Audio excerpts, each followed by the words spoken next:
to the moon. This is episode 2, titled Mission Critical Basics. Now, I would like to, before I get into the meat of this episode, I would like to say that these podcasts, at least for the beginning, are definitely geared towards new Bitcoiners, people who are pretty much completely new to Bitcoin, who want to know the basics of it, and that maybe want to be able to ask some questions through my YouTube channel, To the Moon Podcast on YouTube. You can post some questions there, and I'll get to them in future episodes, or I'll answer them directly on YouTube and put them in a future episode. But I definitely want to make it clear that this podcast is for new Bitcoiners. Now, my first episode actually got 25 people to listen to it, which is kind of cool. And I also had a friend, tell me he wanted to listen to the podcast. So a part of me almost wanted to, kind of slack off and not do episodes. But I realized that once you start a podcast, you have to keep posting content, which is kind of cool. It keeps you active in the community and keeps you up to date. So, I'll do my best. I should also say I'm going to gun for this podcast to be a weekly podcast. But if I miss a week, I guess, other things will have become more important at the time, and I'll have to focus on them, but I'll definitely try to make this a weekly podcast. Now, I would also like to say that the reason I would like to explain the title of this podcast, To the Moon.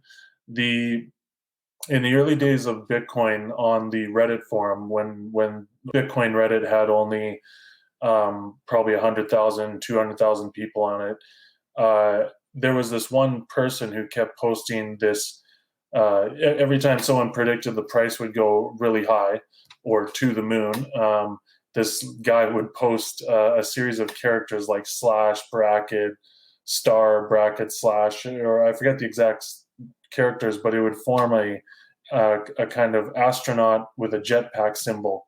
And everyone knew that to be the kind of to the moon symbol, and everyone would, post to the moon. Now, obviously, since then, the price of Bitcoin has kind of been to the moon a couple times now. And we all hope that it'll go again or continue to get adopted by society. That's just the way it gets adopted in these slow, but quick, or slow, and quick spurts.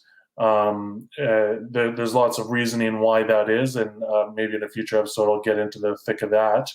But I just want to explain To the Moon is an old meme from Reddit. Now I'm going to get into explaining a little bit about Bitcoin and how Bitcoin's blockchain works. I want to preface this with now two things. I'm going to only explain like 2, maybe 3, but most likely just 2 things per episode of these podcasts, because I've tried doing a few recordings and I've tried to explain several things, but it just doesn't work because you just end up rambling off about different parts of the Bitcoin network and it gets really confusing. So for this episode, I'm only going to focus on 2 things. And I should also say that truly the only people who are able to verify and explain how Bitcoin works are the people who can read the code that's running on the network. Now, there's various places to be able to read the code on the network, but if you want to truly verify how Bitcoin works and be 100% certain how it works, obviously it would take you an enormous amount of time to learn, how hashes work, how cryptography works, how a blockchain works, the different aspects of a blockchain, the different parameters.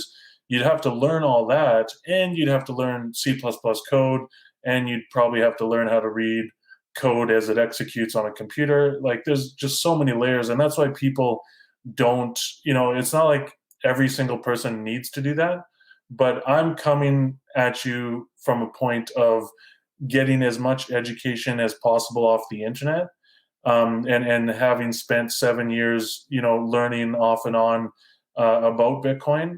But I haven't read the code. And those are the only people who can. I mean, I've read parts of the code, but very, very little. And I just wanted to verify a few things about it. But the only people who can really come to you with 100% certainty to say that Bitcoin performs the way people says that it does, those people are the ones that have a Bitcoin node and a Bitcoin miner operating at their home or in their mining farm, and they can actually read the code. And the code is written in C++, and so you'd have to be able to read C++ code and know all the different mathematical functions that Bitcoin uses. So I did want to say that because that's very important to understand, that if you're going to place faith in a system, you have to know kind of how much faith you really want to place in it, because and at what level you are, like if you're someone who can't read the code, who doesn't want to learn all the math, maybe you don't want to place that much faith in a system that you aren't aren't able to verify with 100% certainty. But then again, you aren't able to verify with 100% certainty how the traditional finance system works anyway. So, but it's been around long enough that we have faith in it and that it does work, and it's evolved over time. It's actually a pretty good system, but obviously we're proposing that Bitcoin is a better system potentially. So I definitely want to say that, because it's important to know that the only people that can verify how Bitcoin works are the people who know how to read the code and understand the various mathematical functions that Bitcoin uses. So with that said, I'm just going to check how much time I have left. So today I'm going to be explaining how the money supply of Bitcoin works and the basic building blocks of a block in a blockchain. Bitcoin runs on a blockchain. There's blocks every 10 minutes. We'll get into that, but anyway, I'm going to explain what's in a block. We're starting with money supplies. So in 2009, I think it was January 3rd, was when the Bitcoin network came into existence. Satoshi, the anonymous, that's the name, Satoshi Nakamoto, that's the name of the anonymous programmer that posted the Bitcoin white paper and also launched the network. So he launched the network on January 3rd. And so the money supply for Bitcoin started on that day. So when the first block was mined, there's something called a Coinbase transaction in the block. And the Coinbase transaction had 50 new Bitcoin issued to the miner that mined that block. And that miner was Satoshi Nakamoto, presumably. And then lots of other people, well, not at the beginning, a larger and larger, a small amount of people, but slowly a larger and larger amount of people got the software, downloaded the Bitcoin software and started running it on their computer. And they also started mining Bitcoin. And so there was 50 new Bitcoin each block, and each block would happen approximately every 10 minutes. I say approximately for a specific reason. We'll get into that in the future. But for now, every 10 minutes, there's a Bitcoin block that is mined. And there's new Bitcoin rewarded to whoever mined the block. So in January 3rd, 2009, there was 50 new Bitcoin, and then the next 10 minutes, 50 new Bitcoin, and then the next 10 minutes, 50 new Bitcoin, and then on and on and on until 4 years later, I guess approximately January 3rd, 2013, 4 years later, the Coinbase transaction, or the Bitcoin block reward, is halved into 25 Bitcoin. So it was 50 Bitcoin, and then it's halved into 25 Bitcoin. And then every 10 minutes, blocks are mined, 25 new Bitcoin is rewarded to the miner who solves a block. And then after another 4 years, it gets halved to 12.25 Bitcoin, 12.5 Bitcoin. So 12.5 Bitcoin every after that second kind of period, and then after another 4 years, it's halved into 6.25 Bitcoin, and now we're in that period of 6.25 Bitcoin. And you can Google this to see a chart of the money supply, but I'm just telling you how it works right now, and you can verify it by just a quick Google and to see for yourself. So that pattern of having the block reward every 4 years will continue till the year 2140. And then the block reward will be cut into zero. There will be no more Bitcoin mined. And the total amount of Bitcoin in circulation at that point will be 21 million. So 21 million Bitcoin is all that will ever exist. And that's how people get to that figure is, January 3rd, 2009, there's 50 new Bitcoin mined. After 4 years, 25 Bitcoin. Another 4 years, 12.5 Bitcoin. Another 4 years, 6.25 Bitcoin. Another 4 years after that, it'll be 3.175 Bitcoin. And then another 4 years, and another 4 years, and another 4 years. And that's simply how the money supply works. Now, obviously, to have faith in that, you really have to study the rest of the network architecture, which will, by faith, I mean faith in the security of the network, that nobody can hack that money supply. You really have to start learning about the rest of the network. And honestly, I'm going to share as much as I know as of this date, but I will probably be learning alongside with you once we get into more of the deeper parts of how this works. So that's the money supply. Okay. So what is in a Bitcoin block? Now, I'm going to tell you what I currently understand, and obviously anybody listening to this who knows better that can point me to a resource that specifically explains every single bit and piece of a Bitcoin block, please go on my YouTube channel, To the Moon Podcast, and show that resource, and I will correct myself in future episodes. But for now, here's what's in a Bitcoin block. So at the top of a block is essentially a block number. I think we're somewhere around like 640,000 blocks in the Bitcoin blockchain. So at the top will be, say, 642,323. That's the number of the block, and that's the block header. So that's at the top of the block. Then I think you have a nonce, which is a number used once, which is used to get a different result or a different hash from mining a Bitcoin block. And we'll get into that in the future or in future episodes. But basically, every time a miner goes to mine a block, they change the nonce over and over, which can be literally just the number 0, 1, 2, 3, 4, 5, 6, 7, 8, 9, 10 to infinity. They can change the number over and over until they get a resulting hash that solves the block. And again, we'll get into that in the future. But yeah, so far we have the block header, which is the block number, and then we have the nonce, and then maybe a few other things, which I will correct myself in the future. But you also have, after that, you have a Coinbase transaction. The Coinbase transaction is again the money supply. So the new money supply coming into existence, depending on what period of the Bitcoin blockchain you're in. So the Coinbase supply right now will be, it'll literally be like, it'll say like 6.25 Bitcoin issued to this Bitcoin address. And Bitcoin addresses are a long series of numbers and letters that are essentially like account numbers. And we'll get into the relationship between a private key and a public key.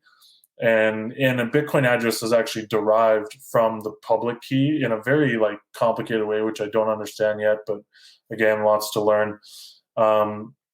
So now, yeah, so we got the block header, we got the nonce, we got the Coinbase transaction, and then you have a previous hash. The previous hash is before the Coinbase transaction. So previous hash before the Coinbase transaction, then the Coinbase transaction, then a list of transactions contained in that block. So every time you send a Bitcoin transaction over the network, full nodes gather up the transactions, put it in a block, and send it to miners to mine. And when they successfully mine a block, that block will be broadcasted to all the full nodes, and it'll be accepted by those full nodes if it satisfies the current mining difficulty. And we'll get into that in future episodes. But it's since Bitcoin is so intricate, I'll have to touch on things now and then that aren't exactly my current focus. But so yeah, we got the block header, we got the nonce, we got the previous hash, we got the Coinbase transaction. We have a list of transactions that that say Bitcoin is being sent from this Bitcoin address to this Bitcoin address, and then literally, I'm not sure, maybe there's like 1,000 transactions or 10,000, but there's a certain amount of transactions that are usually in a block average. But really, a block is not limited by the amount of transactions it can fit. It's limited by the amount of data that it can fit. And each transaction takes up different amounts of data. And that doesn't mean, like, if you do like $1 million Bitcoin transaction, that doesn't take up more data than a $10 Bitcoin transaction. It depends on other things. Maybe if it's grouped up, if it has many Bitcoin addresses as the source and many Bitcoin addresses as the destination of the funds, maybe that takes up more data. But the data that the block or the amount of transactions in a block are limited to 1 megabyte right now. And then finally, at the bottom of the block is the resulting hash of the current block. So the miner will take a block that has a block header, a nonce, a previous hash of the previous block, a Coinbase transaction, a list of Bitcoin transactions, and then the current hash. And if that current hash, when the miner hashes, the block and puts the current hash at the bottom of the block, if that current hash is a low enough number to satisfy the current difficulty algorithm or the current difficulty setting, then that block will be a valid block and will be accepted by the network. And then as soon as that block is accepted by all the full nodes around the world and all the miners realize, okay, well, we already have the next block, then all the miners on the network start working on the next block. And then they continue on, all the miners continue on the next block until one of the miners gets a resulting hash in the block that they have. Again, the block has a block header, a nonce, a previous hash, a Coinbase transaction, a list of transactions, and then the resulting hash that miner comes up with. And each miner is doing a different amount, a different. They're all competing to see who comes up with the the correct resulting hash first that satisfies the current difficulty setting.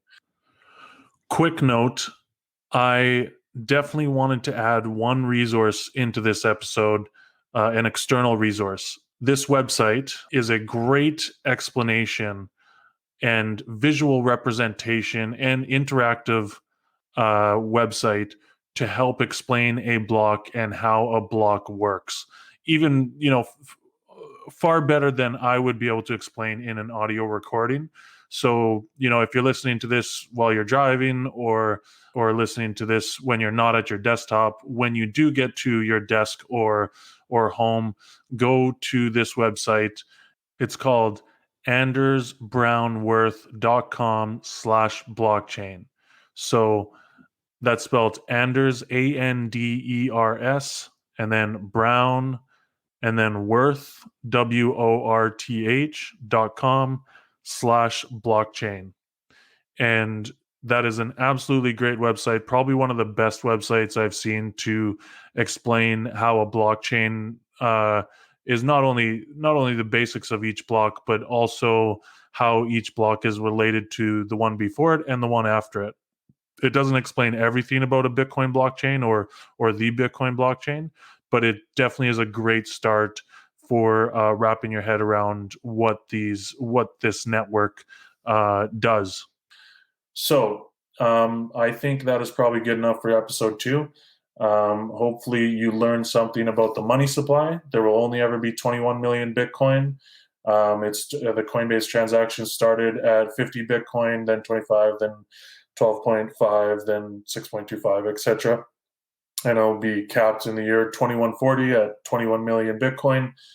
And then the blocks, I'm not going to say that again because I feel like I've said it enough times, what a block contains. And yeah, that's episode 2. And if you have specific questions that you want me to answer, please go on my YouTube channel. I'm literally just starting from scratch, and everything's really bare bones right now. But if you ask a question, then I will definitely answer it in the next episode or the episode after that. And I'll do as best research as I can to make sure I'm giving you the proper answer. And if I don't know myself and I'm not able to find on the internet, like to a satisfactory level, I'll try to ask somebody I know for the answer. That is all. That was, I'm pretty satisfied with that. So yeah, episode 2, Mission Critical Basics. This is pretty much part 1 of Mission Critical Basics because there's just so much. Maybe I'll change the title in the next episode, but for now, we're sticking to the basics. All right, peace.